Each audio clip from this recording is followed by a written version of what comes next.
Well, the major average is pacing for another winning week, all within 2% of record levels. But our next guest says the rally is facing a carousel of concerns. Let's bring in Keith Lerner, Chief Investment Strategist at Truist Wealth. Keith, it's good to see you this morning. I guess we can tick off some of those elements of the carousel of concerns, right? We had the little bit of a reemergence of tariff frictions, obviously some credit hiccups out there, and then questions around AI bubble or momentum stock breakdown. So how do you see it playing from here?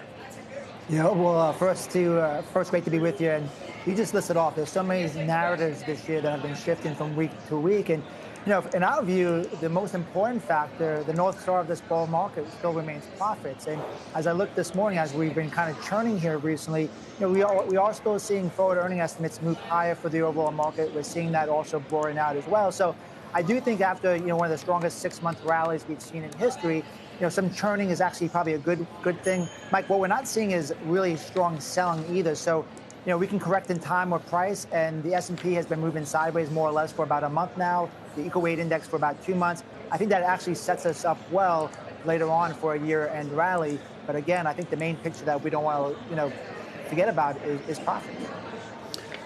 Right. And so I guess if this is just a consolidation, the market's just gathering itself right here, what has the relative performance of different parts of this market told you about the macro environment? I mean, we obviously have a lot of these speculative flows kind of shooting stocks up and then taking them back down. On the other side of it, though, it seems like a slightly more defensive turn in terms of performance within the large caps.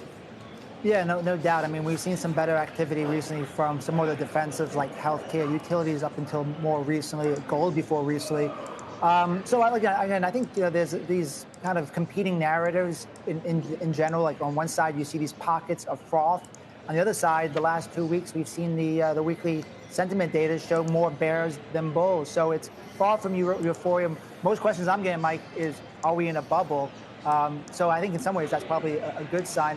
Ultimately, though, as I look at the sector underneath the surface, the defining theme of this bull market, in our view, is still AI and tech, and the earnings momentum still remains with large cap tech, and that's where we want to stay. We are seeing incrementally a little bit better action out of the industrials after some weakness, so I think that's a positive.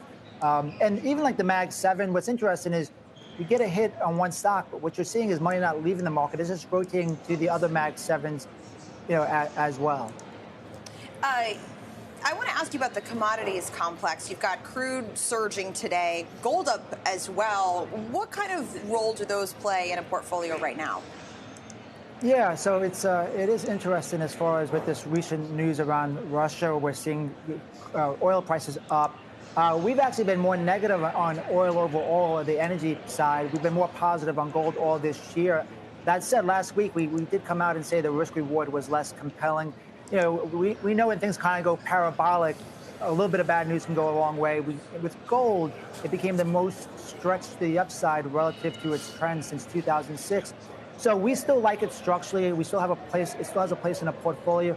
On a short-term basis, we think this kind of pullback consolidation likely has longer to go, because we certainly saw some more speculative inflows the last last 3 months. So we think it needs time to digest these big gains, but ultimately we still think it goes higher as we think about the next few years.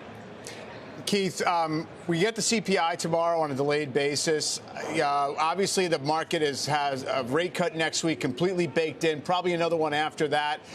Do you think that CPI has the capacity to disturb that view or to give the market any pause? Or do you feel as if people just have extreme comfort with the disinflationary trend ultimately? Yeah, well, we haven't had a lot of government data, so maybe it could provide a little bit of a jolt. I don't think it necessarily changes. Unless something really an outlier happens in that the Fed is likely to cut next week. And even though oil prices are up today, oil prices, up until recently were at a multi-year low. We have the 10-year Treasury, hovering around 4%, about 75 basis points off the highs. We have rents that are cooling.